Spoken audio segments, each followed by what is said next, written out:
Hi, thanks for spending a few minutes with me again today. We're going to look at number 30 from the Pottag Preparatory Melodies to Solo work. This is, again, 3 lines of music, and it has a little bit different style. I'm going to go ahead and play it for you, and then I hope that you'll, I'm going to practice through it, and I hope you'll join me.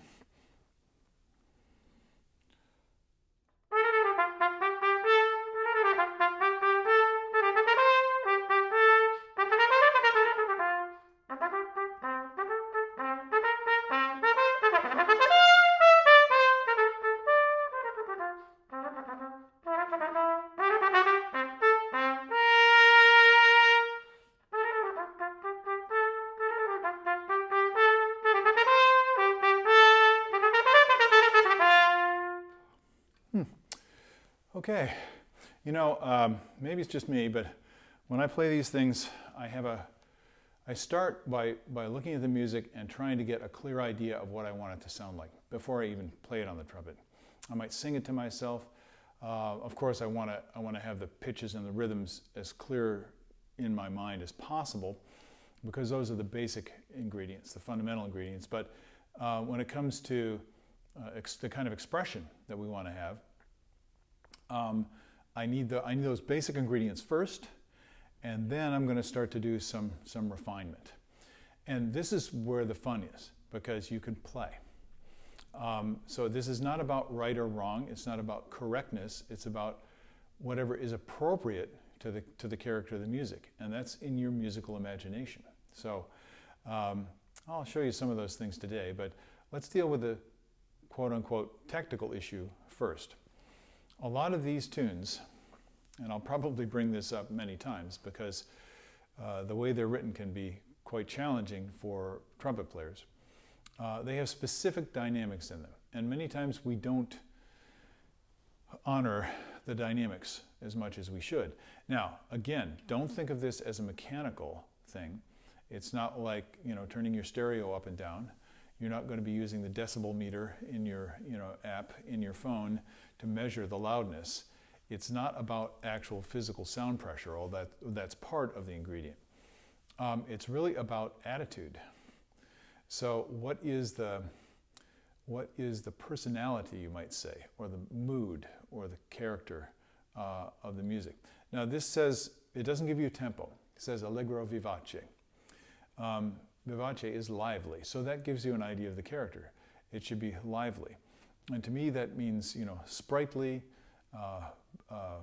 bouncy, agile, brisk, a lot of things. But these are things, again, you want to work in your own musical imagination. Now, if you don't have ideas, do a lot of listening, especially to instruments that, you know, like violin, for example, or what a singer can do with their voice, or the amazing things that someone can do on a piano, even though it's a percussion instrument, what they can do in terms of tone and tone quality, for example.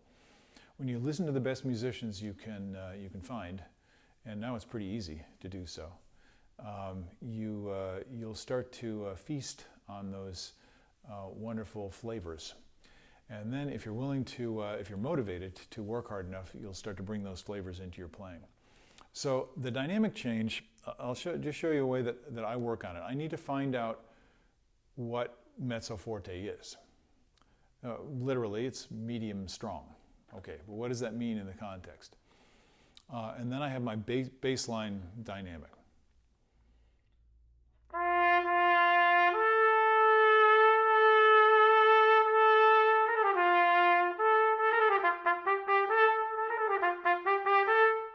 Now you may have heard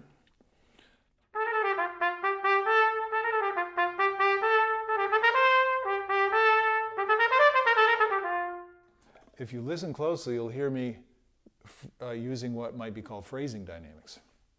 So I'm not playing every note the same. As a matter of fact, I almost never do that unless it's part of the character of the music. Well, we might see that a little bit in number 31, or not. We'll see when we get to it. But if you listen closely,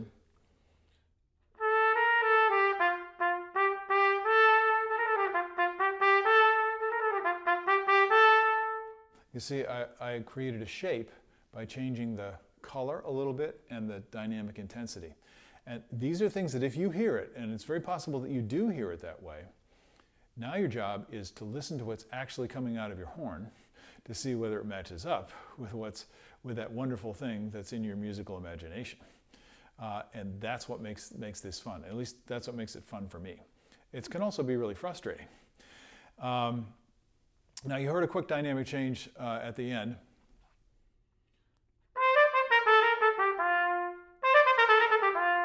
And a lot of people who are very literally minded would say, well, it's forte there, and then it's a decrescendo, but it doesn't say how quiet you should get. Use your imagination. See, you're free now. There are no, this is a solo. You're playing by yourself. And so all the music is going to depend on what you bring in terms of your own interpretation. That's what's so fun about these. So then I start soft in the next section. So when I see piano, when many people see piano, they see that little P, and it's the body automatically reacts by tightening and holding back the air. And that's because we're trying not to play too loud, and the trumpet's a loud instrument. But if I just play piano with as natural a voice as I can,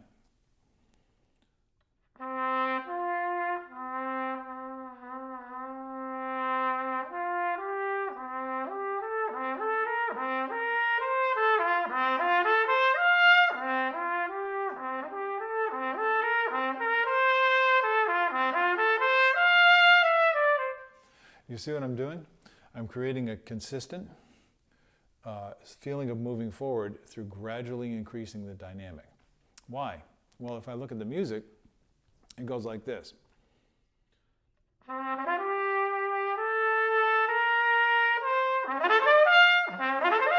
So there's this big gesture at the end, but it's just basically I'm just playing up a scale. And when you sing up a scale, the music naturally becomes more intense. So these are very, very common things, but oftentimes we don't listen enough to these really, really simple things. So what I want to encourage you to do is listen carefully. Now, then it comes back down to piano again.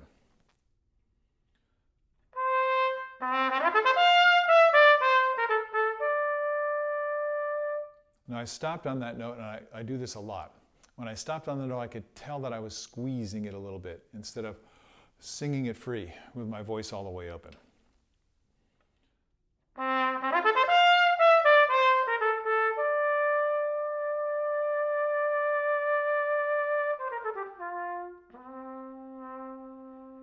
Now we're getting, double P.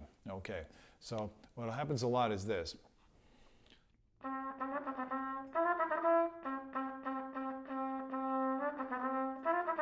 See how the tone has become kind of squeezed and a little dull? I'm restraining the tone. I'm holding the vibration back. Instead of, what I try and do when I play piano, or pianissimo especially, is let the note ring as much as possible. And then you're challenged to control the breath flow in such a way that you get to the dynamic level that you're looking for. So first I'll find it.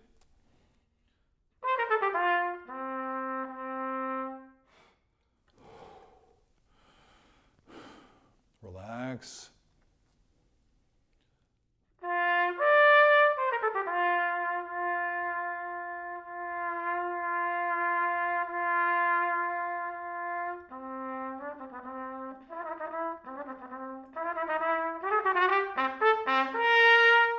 So really work on these dynamic changes. This happens all the way through the book. I'm pretty sure I mentioned it before, but this is one of those things that you really can't go wrong in terms of developing your skills playing the instrument and working on these kinds of things. And it brings a great deal more musical expression to your playing. So again, thanks for spending a few minutes with me. Go and enjoy your practice and taste those delicious, delicate tastes that are in all music. I'll see you later on. Bye-bye.